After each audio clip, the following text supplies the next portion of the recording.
You do not deserve an easy mode.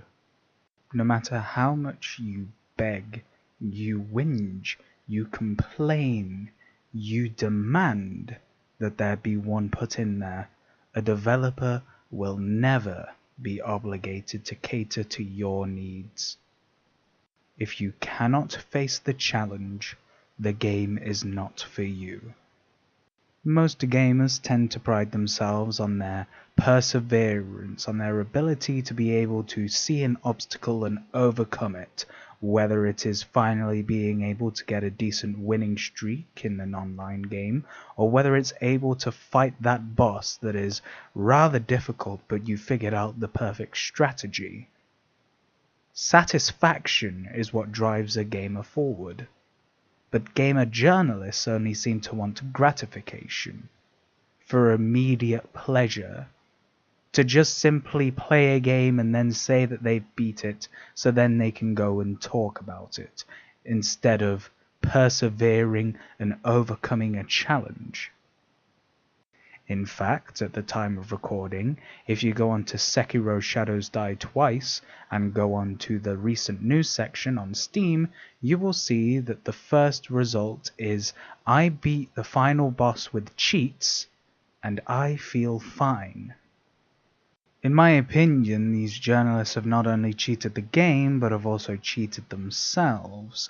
They will not be able to get the satisfaction that someone who has spent 50 deaths grinding the same boss over and over, and finally managing to kill him within the game's own parameters, will feel.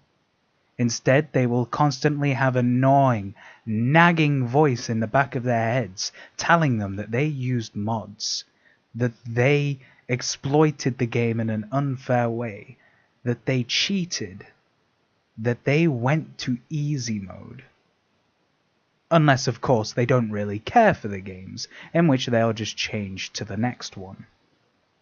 Sekiro Shadows Die Twice is an odd example though, because now they are using accessibility for disabled gamers as an excuse for the demand of an easy mode. However, this was rather laughably disproven by YouTube user Limitless Squad, who posted a recently viral clip of him beating Cursed Monk. He then posted him fighting the boss, the Demon of Hatred, and the final boss of the game, with him beating them. Limitless Squad has cerebral palsy and is a quadriplegic. And yet he is able to persevere. He is able to beat these bosses because he has put in the time and the effort, because this is something he is passionate about. I know for myself that I had found these bosses rather difficult and had to spend an excruciating amount of time in order to beat them. I didn't, however, need to install a mod in order to do it, because I knew that the satisfaction from beating the boss one-on-one in the game's own terms would be infinitely more rewarding for myself. That's not to say that games aren't allowed to have an easy mode.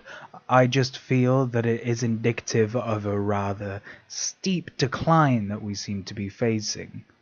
Super Mario 3D World introduced a white Tanuki suit, in which you wouldn't take any damage from any enemies or hazards. The only way you could die is by falling into a pit. Arguably, this takes away a lot of the skill. However, there is an argument to be made that this is for the children. But would a child not then be able to develop their own skills? There will be a wall that they will have to face. But should we not encourage them to be able to break through that wall, instead of handing them something that simply allows them to frolic through with little to no obstacles in their path? And then when we take this sort of mindset and apply it to the game's whole structure, instead of just a mode or an optional item, we get the decline of Dead Rising. Dead Rising 1 was a rather unforgiving and, quite frankly, a rather janky game, in which the AI did nothing to really help itself. However, with clever manipulation and with proper pathing, you would probably be able to save all survivors. However, now with Dead Rising 4, they have completely streamlined it and lowered what made it difficult. Instead of having to escort survivors to one single base, you can have several home bases. There is no time limit, meaning there's no sense of urgency for a player to be able to go and explore. And now it is one of the lowest rated Dead Rising games to date. By lowering its difficulty, it has only driven away what made it unique, what drew in its audience. It went against the niche and has suffered the consequences for it. You may say that streamlining an entire game and adding a different mode are two separate issues. However, the addition of a different mode is the start of a streamline. It's the start of telling a niche, telling people who are dedicated to the challenge that you have set out for them, that you don't just want them. You want everyone. But in order to pander to everyone, you have to get rid of what makes you unique, what makes you special, what makes you a challenge. And it will be the downfall of games. Let's say you were trying to go for a sports team. If you were physically unfit, or you weren't that good at hand-eye coordination, you probably wouldn't make the team. Now, recently, people are trying to say that it should be all-inclusive for, let's say, schools and whatnot, but you're not exactly going to see a very large child running around in the Premier League finals, are you?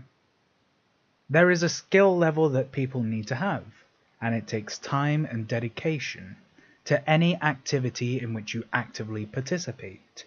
These journalists and people calling for an easy mode do not see a video game as an activity, but rather as a mild form of entertainment that needs to pander to them, so they can beat it, be done with it, and then not give it a second thought. In actuality, all these journalists need to do is get good.